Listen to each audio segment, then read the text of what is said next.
What if I told you that some countries once existed, but have completely disappeared from today's map?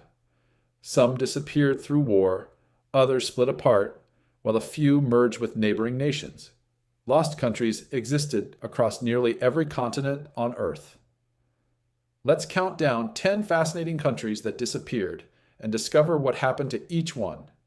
Number 10 is Czechoslovakia, a country that peacefully divided into two independent nations. In 1993, Czechoslovakia peacefully became the Czech Republic and Slovakia during what became known as the Velvet Divorce. Number 9 is East Germany. It existed for more than 4 decades after the Second World War.